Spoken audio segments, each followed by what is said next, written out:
ظفر ہاشمی اسلام آباد سے ہمارے ساتھ موجود ہیں۔ ظفر، اس دورے کا حوال بتائیے گا۔ جی، فیلڈ مارشل سید قاسم منیر نے آج نیشنل ڈیفنس یونیورسٹی اسلام آباد کا دورہ کیا۔ فیلڈ مارشل کا national security and war course کرنے والے مسلح افواج کے فارغ التحصیل ہونے والے افسران سے اس موقع پر انہوں نے خطاب بھی کیا۔ آج شرکاء سے خطاب کے دوران فیلڈ مارشل نے جنگ کے بدلتے ہوئے کردار پر روشنی ڈالی۔ فیلڈ مارشل نے مشکل حالات میں پیچیدہ چیلنجز سے مؤثر طور پر نمٹنے کے لیے ذہنی تیاری، علمی فہم اور ادارہ جاتی پیشہ ورانہ مہارت کی اہمیت پر زور دیا۔ آرمی چیف نے ہائبرڈ، روایتی اور غیر روایتی خطرات سے مؤثر انداز میں نمٹنے کی صلاحیت رکھنے والے مستقبل کی قیادت کی تیاری میں نیشنل ڈیفنس یونیورسٹی جیسے اہم اداروں کے کردار کو سراہا۔ آرمی چیف نے سول اور ملٹری اداروں کے مابین ہم آہنگی کو فروغ دینے کی ضرورت پر بھی زور دیا۔ فیلڈ مارشل نے بھارت کے آپریشن سندور کے دوران اپنے مقرر کردہ فوجی اہداف حاصل کرنے میں انہوں نے کہا کہ بھارت ناکام رہا اور بھارت کی جانب سے آپریشن سندور میں ناکامی کی غیر منطقی توجیحات پیش کرنا دراصل بھارت کی آپریشنل تیاری اور اسٹریٹجک دور اندیشی کی کمی کو ثابت کرتا ہے۔ انہوں نے کہا کہ آپریشن بنیان مرصوص میں پاکستان کی کامیابی میں بھارت کی جانب سے بیرونی حمایت جیسے الزامات غیر ذمہ دارانہ اور حقائق کے منافی ہیں۔ فیلڈ مارشل نے کہا کہ اس قسم کے بیانات بھارت کی آپریشن بنیان مرصوص میں پاکستان کی کامیابی کو تسلیم کرنے میں روایتی ہچکچاہٹ کی عکاسی کرتے ہیں اور پاکستان کی دہائیوں پر مبنی حکمت عملی، مقامی صلاحیت اور مضبوط اداروں کی بنیاد پر کامیابی کو تسلیم کرنے سے گریزاں ہیں۔ خالصتاً دو طرفہ فوجی تصادم میں دیگر ملکوں کو شامل کرنا بھارت کی ناقص سیاسی کوشش ہے۔ فیلڈ مارشل نے کہا کہ بھارت کی طرف سے اس طرح کے بے بنیاد الزامات کا مقصد خطے میں فرضی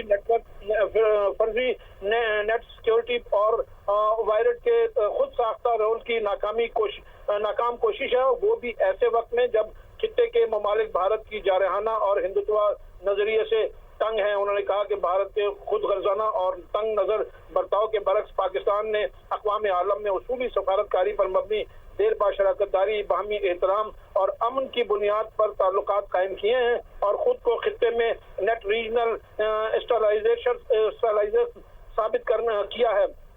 انہوں نے کہا کہ آرمی چیف نے کہا کہ پاکستان کے اصولی موقف کو دہرایا اور انہوں نے کہا کہ کسی بھی مہم جوئی اور پاکستان کی خود مختاری اور سالمیت کو نقصان پہنچانے کی کوشش یا اس کی خلاف ورزی کا بغیر کسی ہچکچاہٹ کے فوری اور منہ توڑ جواب دیا جائے گا۔ انہوں نے کہا کہ ہماری آبادی کے مراکز، فوجی اڈوں، اقتصادی مراکز اور بندرگاہوں کو نشانہ بنانے کی کسی بھی کوشش کا شدید گہرا تکلیف دہ اور سوچ سے بڑھ کر زیادہ سخت جواب دیا جائے گا۔